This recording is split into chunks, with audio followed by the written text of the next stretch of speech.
Hi, everyone, and welcome to Get Hired Live. I'm your host, Andrew Seaman, LinkedIn's Senior News Editor for Job Searches and Careers. I'm so happy that you're joining us today. We have such a great show, and this is my first show back after a little hiatus, so I'm really happy that you're all here and joining us. The first thing I want you to do is introduce yourself in the comments. We have so many people doing that already. We have Kendra from California, we have Juanito from Brazil, Heather from South Carolina, Patrick from Kenya, Latoya from Georgia, Kelly from California, Cisco from Houston, Anthony from Barcelona, Aaliyah from Virginia, Greg from Canada. Keep telling us about yourself in the comments. Tell us your name, a little bit about your job search, maybe what you want to do with your career. We love hearing about everyone's journey. And then what I want you to do is connect with each other. So maybe you see someone who's in your area, or maybe they work in a field that you want to work in, or vice versa, and connect with each other, because networking really is the foundation of a successful career and job search. And there's no better time to start than right now. In fact, I often get messages from people who end up meeting in the comments here, and they help each other with their job search or something to do with their career. So make those connections, build those bridges, and hopefully it will propel you far in your career.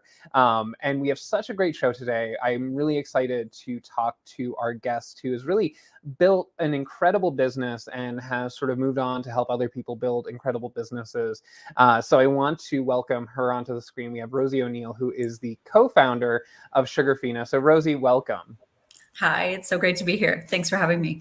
Of course, thanks for joining us. And, we're going to be chatting a little bit, and then we're obviously going to be taking questions from the audience members about career changes and some career advice and job searching. So put your questions into the comment stream once you introduce yourselves, and we'll get to those in a little bit. But first, Rosie, I want to ask you a little bit about your journey, because we were talking a little bit before the show. It's really incredible. So can you tell us kind of what you did before you founded your business? Yeah. So I started out in the agency world. I worked at a couple of different marketing and PR agencies. And that was really wonderful because I was exposed to a lot of different brands, a lot of different industries. And what I realized is that I loved consumer products. And I also realized I didn't want to work in an agency. I really wanted to work on a brand and really be dedicated to that one brand and helping that brand grow. So I went back to business school, and during business school, I had an internship at Mattel working on the Barbie brand. I grew up playing with Barbies. I was kind of obsessed. So for me, this was like a dream internship. And fortunately, it turned into a full-time job. And so I worked at Mattel for about 7 years as director of Barbie marketing, and was super lucky because it just, as I grew with the company, I was able to work on more and more parts of the brand, and really just loved it. I had a real passion for it. That's fantastic. And yeah, and I'm, doing sort of PR and handling communications for Barbie, it seemed like such a great job. And I'm sure it was like really difficult too, because Barbie is so multidimensional too. So I'm sure that gave you a run for your money, right? Yeah, absolutely. It was challenging, but at the core of it, it's such an emotional brand. Like people have a connection with it from their childhood. So that always just, was really fulfilling to see, both kids and parents really love, the brand and the products we were coming out with. Yeah, and I'm sure it's also satifying to, like, no matter where you go and someone say, "What do you do?" and you say, "Well, I work for Barbie." They know what you're talking about. It's a great cocktail party, opener for sure. Everyone comes to me with their Barbie story. Well, that's great. And like I said, hopefully people in the comments are introducing themselves and telling us a little bit about their careers. So, and I just want to take a few seconds to say hello to some more people who are joining us. We have Heidi from Florida, Linda from Canada, Ian from California, Brian from Minneapolis, Josephine from Uganda, Uday from Mumbai, Anne from Colorado, Eric from Virginia, Carla from Florida, and Mark from Seattle. So thank you all for joining us. Keep putting your questions in the comments. And we're here with Rosie O'Neill, who is the co-founder of Sugarfina. So Rosie, the next question I have for you really is, what made you decide to step away from that? Like you said, it was sort of a dream job, and start your own business, because that seems like a big move. Yeah, it is a big move. I knew that I always wanted to, at some point, step away and start my own business. And it was challenging, to step away at the time I did, because I really felt like I was kind of at the peak of my career at Mattel, loved what I was doing. But I also was at this point where I was just getting a teeny bit restless. And I think that's always a good time. And what I always recommend for people is when you get that sense where you're feeling kind of comfortable, that's the time where you need to push yourself and really step out and do something that scares you a little bit. So I didn't want to just jump in blindly to entrepreneurship.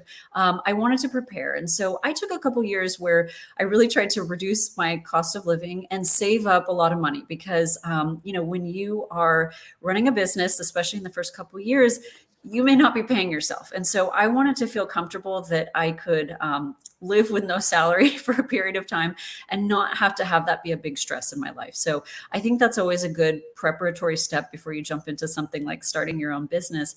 And then also I met my boyfriend. He had entrepreneurial experience and we just loved the idea of creating something together. So it was nice because I wasn't necessarily venturing out on my own. I had a partner to work with. And that's another thing I really recommend if you are thinking about starting a business. It's so much better with a partner, just having someone to bounce ideas off of. Also, entrepreneurship is hard, and having someone that you can really share that with really does help. Yeah, I'm sure, and I can imagine sort of getting something off the ground from sort of its infancy, and like you said, taking that time to prepare and actually sort of say, hey, this might be a rough time for a few months, and then hopefully things blossom afterward. Yeah. And for people who don't know what Sugarfina is, it is sort of an upscale candy and confection company that really makes incredible sort of sweets. I was talking to Rosie about how big of a fan I am of the robin's eggs with the caramel, and I've just discovered the company has sparkle chocolate, I think it's called, or something. But it's Yeah, like, it has like pop rocks inside, so that it kind of yeah, like crackles in your mouth. It's really fun. Yeah, we it's like think of chocolate ourselves covered as pretzel. yeah, totally. But it's kind of like I think the best way to sum it up is it's a candy store for grown-ups. So much of candy historically has been for kids, and it hasn't really been like luxurious. You're sort of scooping candy out of a bin and putting it into a bag. And we wanted to turn that completely on its head and do something really different. And so we took the focus of what if candy was positioned for grown-ups and was more of a luxury feel and more of a gift giving feel. So something that you'd be proud to send to someone, as a gift for their birthday or for the holidays. Yeah. And I guess, why candy? What sort of made you say, this is the area I want to go into? Because, did one of you have sort of confection in your background with your family, or how did that come about? Well, we had a lot of confections in our background in the sense that like we loved candy and we ate a lot of it. That was about it. No, I've had a lifelong sweet tooth. I love to cook. Food is like something that is really a passion of mine. But what really sparked the creation of the company is Josh, who ended up being my business partner. He took me to see Willy Wonka on our third date, and it sparked this conversation around. We loved that movie as kids. But then, we realized what happened to candy, like the magic that we felt when we were kids watching that movie. Why don't we feel that magic as adults? And how do you bring that magic into candy for an adult? And so that was really the spark of the idea. And then, we had about 2 years where we were just brainstorming and as we were dating and kind of falling in love and getting to know each other, this was sort of the thing that we would talk about and brainstorm on our dates. So it was a fun project, and by the time we got to starting the company and like really quitting our jobs and going full time, we had such a sense of what we wanted the brand to be that that piece of it was really established because it had been kind of simmering for so long. Yeah. And what were the steps that you took to actually get it off the ground? Because you said you did some prep work about, wanting to save up so that you had the funding to sort of go it alone, if you had to give up some pay for a while. But also, to look at Sugarfina now, and I know that you've stepped away from it, but to look at it now, so many retail locations, mail order, and even I'll walk into some stores and they'll have the big Sugarfina display. How did you actually get started though? Like, did you say, okay, here's our plan over the next few months? Did you have to go take some candy making classes? Like, how does that work out? Yeah. So on the product side, what was really wonderful is we wanted to partner with artisan candy makers around the world. When we would travel and go to places in Europe or places in Asia, there's just this, really just beautiful level of history and curation behind the candies that they create. And so in the very beginning, we were partnering with these candy makers and bringing their candies into the US. And so for most of them, it was the first time they had ever sold to the US. So in the market here, no one had ever seen or tasted these candies before. And they were really beautiful, high quality, family recipes that had been passed down for hundreds of years. And so that piece of it, was kind of handled with our partners. And then creating the brand, getting the business off the ground. The early stage of entrepreneurship and starting a company is so crazy, but fun. And so Josh and I, kind of split up our roles. He was doing more of the back of house things of, getting the business incorporated, the logistics, operations, legal, all of that side of thing. And then I was doing more of the branding and marketing. So for me, I had to learn a lot. I taught myself graphic design. I taught myself packaging design. Fortunately, I had a lot of exposure at Mattel to the product development process. So even though, I wasn't working in packaging or working in sourcing, I knew the people who were. And so I could, give them a phone call and ask them for advice. But yeah, it was a lot of us just diving in, figuring it out, and, just moving as quickly as we could to get it off the ground. Yeah, and I'm sure that network really helped, because I can't imagine really better mentors when it comes to packaging than sort of toy makers who, Yeah. every kid walking down the aisle saying, "I want that Barbie," or "I want that." Right. So that's great. Right. And then, once you had your company off the ground, so once you started sort of selling and you had something tangible in terms of a business, how did you decide how to grow your company? Because I think there's a lot of people who, they say grasp every opportunity, but it seems like there are some people who do make decisions to say, okay, this is a smart move for us, this isn't a smart move. How did you decide that? Yeah, so it's a really good point you bring up, because focus is so important. And especially in the new stages, for us, we just had so many opportunities coming our way all the time. And if we had said yes to all of them, we would have done all of them really poorly. And so you have to be really focused. So we looked at strategically, we wanted the brand to be positioned as luxury. And so when we were talking to retail partners who wanted to sell our candies, we tried to have a focus on, the higher end brands like a Nordstrom or a Bloomingdale's, which are, for your international viewers, high end department stores here in the US. And, when we would be approached by other partners who maybe weren't, at that luxury level, even though it was tempting because it was, revenue coming in, we had to say no and stay very focused. We launched online back in 2012. And this was actually, fairly early in e-commerce. There wasn't all this performance marketing and social ads and paid ads and all of this stuff where brands today really have an engine that can help them grow quickly. We had to approach it a little differently. So we took the approach of, let's really use word of mouth to drive the business. So when we would have our early customers, I would put a handwritten note in each box that said, hey, we're a new company. If you love the product, please share it with your friends. And then we were very focused on gift giving. And so we would create products for birthdays, holidays, thank you gifts, things like that. And what was wonderful was those existing early customers would come to us and buy Sugarfina as gifts and give them to their friends and family. And so it had kind of this like multiplier effect, which was wonderful in starting the business. And then as we, kind of progressed, product innovation became a big thing that we really put a lot of focus on. So I'll give you one example. We partnered with Whispering Angel Rosé, which at the time was kind of the super trendy rosé. It was selling out everywhere. And we created a product that was rosé infused gummy bears. And when we launched it, the press went crazy. We sold out within, I think, like an hour of the whole year's production run. We built up a wait list. We had a wait list of over 15,000 people. So things like that, where we really focused on innovation and being, kind of in the moment and on trend, those really paid off for us because, we were able to just get a lot of great press coverage, a lot of great, word of mouth and social sharing. Yeah, and you found a way to make gummy bears better, so that Yeah. is amazing. And make them fun and make them more adult, Yeah. adults, for adults, it's like, you have a cocktail or, champagne, and then you have candy, which you remember from a kid. And when you put the two together, it's just a really fun combination. Definitely, and I know the gift thing definitely worked out, because I think I was introduced to Sugarfina by getting a gift, and Yeah. then what I ended up doing was I actually went and A lot of times before I went to see a friend or something, I would stop at the Sugarfina store, I think in the Oculus, and I Uh-huh. would pick up like a gift and give it to them.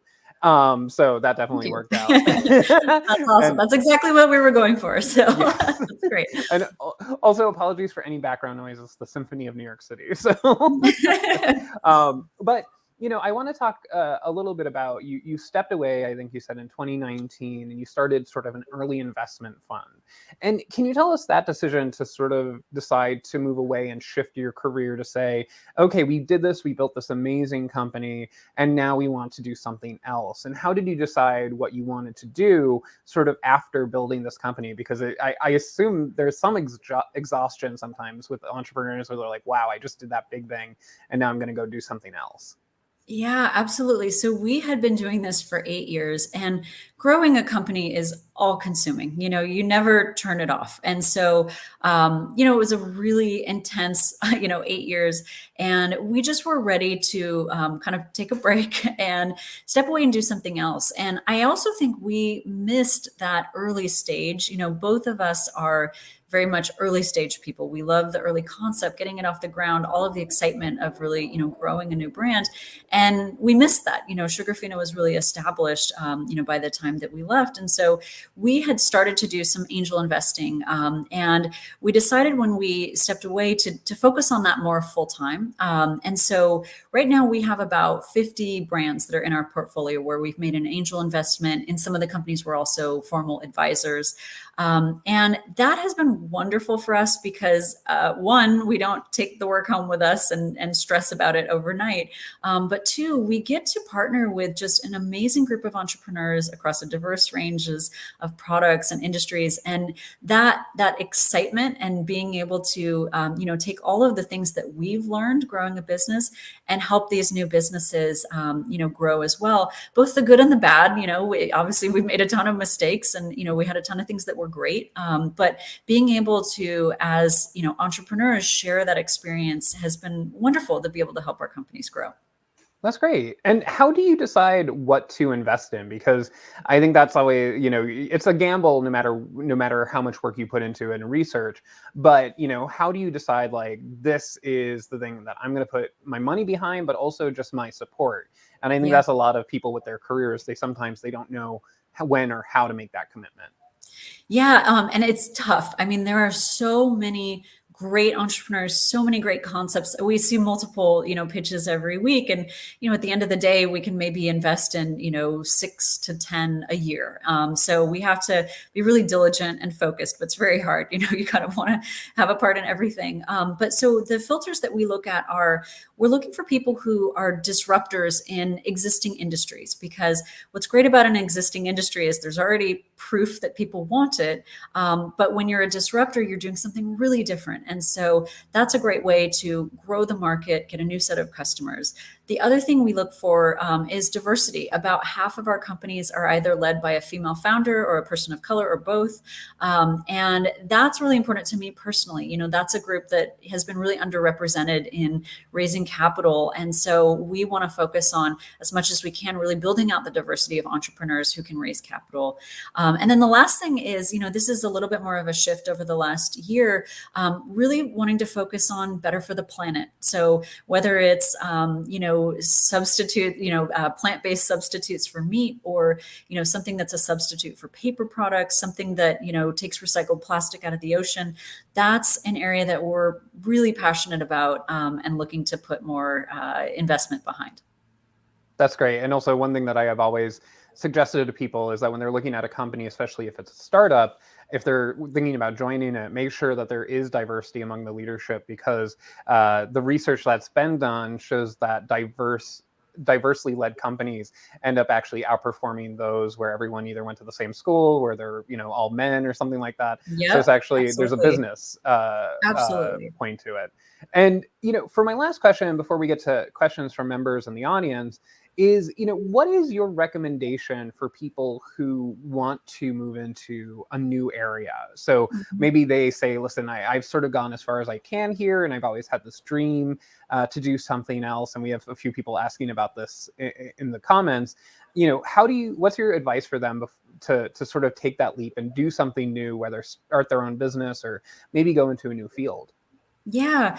I mean, a lot of it, I think, is when you're currently in this stage, either if you're in a current role that maybe, you're not liking and want to transition out of, it's so important to learn as much as you can about everything. And, I had many jobs where it wasn't the right fit, but I learned so much about myself. And so if you're in something where it just doesn't feel the right fit for you, don't get discouraged, because that's so important that you had those learnings. And I would say if you're at a company currently, just network like crazy across your company. I mean, I can't tell you how helpful my Barbie experience was in launching Sugarfina, because I tried to just meet with as many people as possible, get to know them, get to know their roles. I could then call them up later and rely on them for advice. And, even when I got to the stage where I was needing to hire people, my previous colleagues were a great source of, referrals for new hires. So whatever stage you're in right now, really make sure you're maximizing it, because a lot of what feels like maybe is not the right fit for you can actually be really useful for you. And then I'd say, it sounds kind of cheesy, but like, follow your passion. If you have a passion for something, don't just sit around and wish and wait and hope that maybe one day it'll happen, because nothing ever happens to you. You make things happen. And so if you have a dream, start making a vision board, just start putting it up there and looking at it every day. And that type of thing will really help get you in motion. And, at a certain point, you just have to start. And, a lot of people, ask the question, do you have to completely jump in and do something totally, quit your job and start something new? And I actually think you don't. I think there can be a nice transition where maybe you start to explore, building a new company while you're at another job. And that can kind of be a nice transition where it's not such a, jarring, switch of going from this, career to this new thing. But yeah, it's, again, I go back to, whatever you're passionate about, don't sit on that. Your life is short, and you have to really go chase those dreams. Definitely. And, and putting on your hiring hat when you were sort of hiring people to work for you, we have a question here from Miranda, which is, what made a candidate stand out to you? Was it, is there something on their resume that they did, or, what made you sort of pay attention to a candidate and say, I want to give this person a closer look? Yeah. Experience is great. And I think that's one piece of the puzzle. But for me, when I'm interviewing someone, especially when I was interviewing someone for that kind of early stage of the business at Sugarfina, and I think this applies to most startups, I was looking for entrepreneurial spirit. And what I mean by that is someone who is super passionate about learning, super open to taking on new roles and learning new things, and really kind of being willing and excited to jump in and figure things out. And I think also people who just naturally are problem solvers. When you're in a company that's just getting off the ground, or kind of in that early, fast growing startup stage, you can't expect that the people, you're reporting to are going to tell you exactly what to do. A lot of the times they're hiring you because they want you to help figure it out. And so being comfortable in that space where, you're going to go tackle something, even if you don't know how to do it, just having that willingness to jump in and try and figure it out. That spirit is so important, when you're going into a startup. Yeah. And I always tell people, employers are hiring you to solve problems. So hopefully you know how to do it, or you'll find out. Yeah. And, we have a good question here from Mary Jo, which is, how do you know, or how important is timing in shifting careers and in the course of your work life? How did you figure that out? Like how did you know, okay, this is the moment I'm going to do this? Yeah, it's different for every person. For me, personally, I really needed to have that kind of previous career for me to have the confidence to start out with something new. Some people are just naturally confident and ready to jump into things right away. For me personally, that wasn't me. I'm one of those people who suffers from imposter syndrome, and, is always stressing about, do I have the experience or the know how to do this? So for me, building that foundation and getting that experience, on the agency side and in a bigger company, that was right for me. Other people, they're ready to jump in and they're ready to kind of tackle things without having that previous experience. So I'd say really know yourself, know what makes you feel good and comfortable. When you're starting a business, you're always going to be in that position where you feel like you're stretching yourself and you're in over your head, and that imposter syndrome is normal. Everyone feels like that. But also make sure that you're not setting yourself up to fail. Know what you need, know what's going to give you that confidence to start, and then there will be a point where you have to take the jump, and it's scary. But hopefully you can go into it with a little bit more confidence. Yeah. And we have a question here from Ashley that I think is really interesting. And it says, I know that I want out of my current industry or career, and I have a few areas that really interest me. I'm just at a crossroads and I feel like I'm being pulled in many directions. Any advice? So I think, for people out there, maybe they feel, okay, maybe I want to go this way or this way. What's your suggestion for them to commit to one? Well, I would say don't feel like you have to commit to one. Again, you can do many things over the course of your career. I know that I'm going to have future chapters that are totally unrelated to what I'm doing now. And so, don't necessarily put so much pressure on yourself. If there's a few things, you think you might be interested in, pick the one that's kind of rising to the top of your list and try it, start out. I also think a great way to explore is to go join another startup. Starting your own company is hard, and going and joining another startup is a great way to kind of learn the ropes without having all that pressure of success, resting directly on you. And it's also a great way to get, really hands-on in whatever that industry that is that you want to go into. Sometimes going into a bigger company, you might be a little more siloed into one particular job, but if you go into a younger company, you're probably going to have exposure to a lot of different things. Yeah, no, that's really a good point. And, we have some people in here, they're talking about sort of shifting careers. So maybe not starting their own business. And I assume you probably had a lot of people who were switching industries to come to work for you. So Yes. what would your suggestion be for someone who says, listen, I don't really have experience in this industry or in this specific field, but I do want to be part of your company. So what advice would you give people to say, if you're transitioning to something new, here's something that you should really focus on? Yeah. Being able, I personally think industries are not the most important thing at all. And I never was looking when I was, hiring at Sugarfina. I don't think we hired anyone who had candy experience or confection experience or anything like that. What I was looking for were skills. And so if you can show that within your industry, you have developed a certain set of skills, when you're reaching out to that company, really highlight that. You can even, say, hey, look, I know I'm in a totally different industry, but what I want to show you is that I have learned this and this and this, and I've been able to do this and this, and take this idea and turn it into this. Being able to show those transferable skills is great. And so I actually think it's good to go from industry to industry so you don't feel too pigeonholed into one thing. And I think a lot of employers are very open to that. You just need to tell that story. You can't just assume that a resume lands on their desk and they're going to get it. A cover letter is great because you can then explain that and tell that story of how your skills and what you've done over here can be a great fit over here. Yeah, I think that's such a good point, is because a lot of people, they sort of hope their resume does all the talking and they don't think the cover letter is worth it. But you might get the person who does read a cover letter and it fills in the gaps when it says, oh, why did they go from that job to this job or something like that? So yeah, I think that's a great point. Storytelling is so important across the board. And think of yourself as a brand and think of how you can kind of position and package yourself and tell your story. Get that story really, nailed down, because the more confident you are in what your personal brand is and what your story is, it's just going to come across in your interviews and your conversations with people of that what you're capable of, what value you bring to the company, and you'll be able to tell that story really clearly. Wonderful. Well, thank you so much, Rosie, for joining us. This has been such a wonderful conversation. Thank you. This was really fun. Yeah, and hopefully everyone was following along. At the bottom of the screen, we had been flashing Rosie's LinkedIn address, and you could follow her on LinkedIn, obviously. And she posts a lot of great content, so make sure that you're following her. And thank you for joining us, especially at this end of the year. We'll be back in the new year with a bunch of new shows with wonderful guests, as we always do.